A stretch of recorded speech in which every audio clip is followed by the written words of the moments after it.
Assalamualaikum warahmatullahi wabarakatuh. Nah, saya di sini Hendrik Pranata, NPM 2352007. Eh, di sini saya akan mengerjakan tugas dari mata kuliah Metalurgi Fisik. Di sini saya akan menjelaskan tentang logam non-ferro. Pertama, eh, saya akan menjelaskan pengertian logam non-ferro. Apa itu logam non-ferro? Logam non-ferro adalah unsur kimia yang mempunyai sifat-sifat tertentu, yaitu elastis atau karet, cair, atau disebut bahan pelumas, dan juga tidak dapat menghantarkan arus listrik, atau disebut bahan isolasi. Pegat terhadap api, atau disebut bahan bakar tidak dapat terbakar, bisa disebut juga abses, dan juga mudah pecah, eh, atau disebut juga contohnya keramik ya.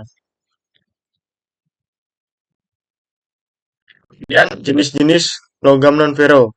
Yang pertama ada tembaga, kemudian yang kedua ada aluminium, yang ketiga ada logam timah dan yang keempat ada logam seng. Kemudian logam non-ferro, saya akan menjelaskan tentang sifat logam non-ferro. Logam non-ferro adalah unsur kimia yang mempunyai sifat-sifat tertentu, yaitu elastis atau karet, kedua cair atau bisa disebut bahan pelumas dan juga tidak dapat menghantarkan arus listrik atau bahan isolasi. Peka terhadap api, bahan bakar tidak dapat terbakar atau abses dan juga mudah pecah.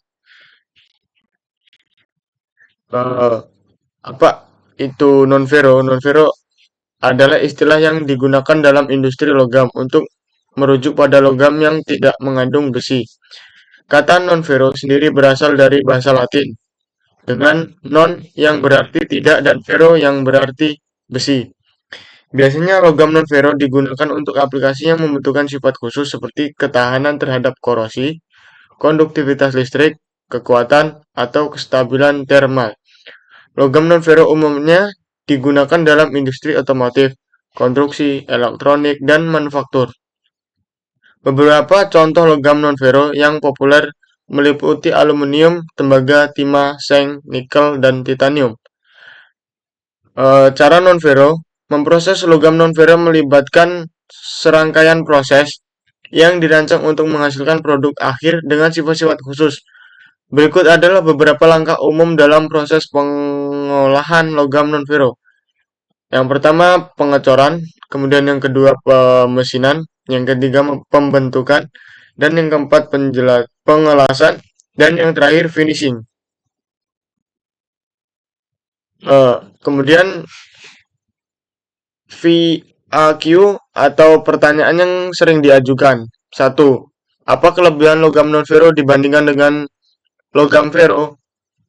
Logam non-ferro memiliki beberapa kelebihan dibandingkan dengan logam ferro, antara lain ketahanan terhadap korosi yang lebih baik, kemudian ringan dan memiliki kekuatan yang cukup,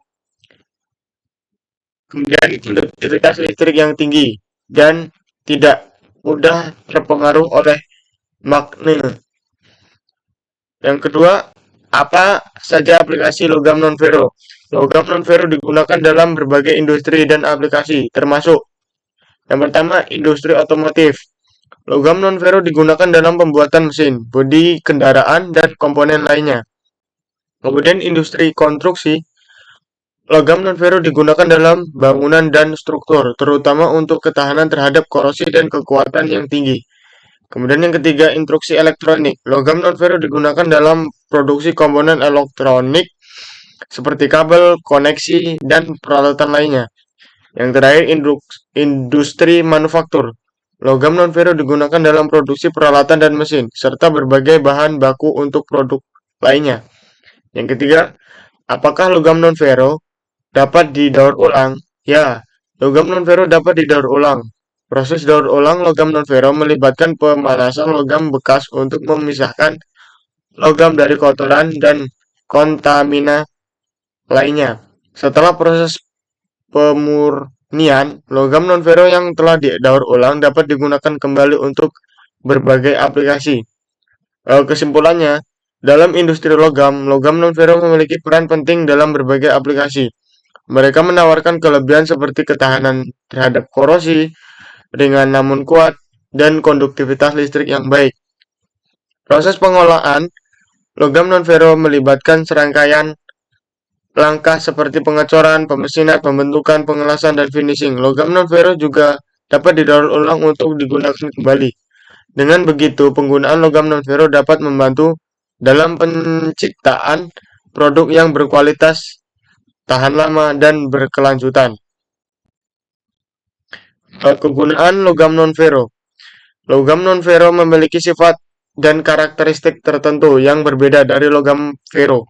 Di antaranya, elastis dan berbentuk cair, peka, dan mudah pecah, tidak dapat ditempa selain sifat di atas. Fungsi logam non-ferro ini mampu menghantarkan panas dan arus listrik, sehingga baik digunakan untuk peralatan elektronik dan kabel.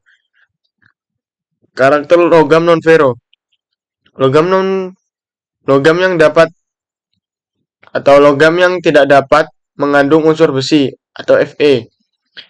Dalam dunia teknik material dibagi menjadi logam dan non-logam. Logam non-ferro atau logam bukan besi adalah logam yang tidak mengandung unsur besi. Logam non-ferro murni kebanyakan tidak dapat digunakan begitu saja tanpa dipadukan dengan logam lain karena biasanya sifat-sifat belum memenuhi syarat yang diinginkan.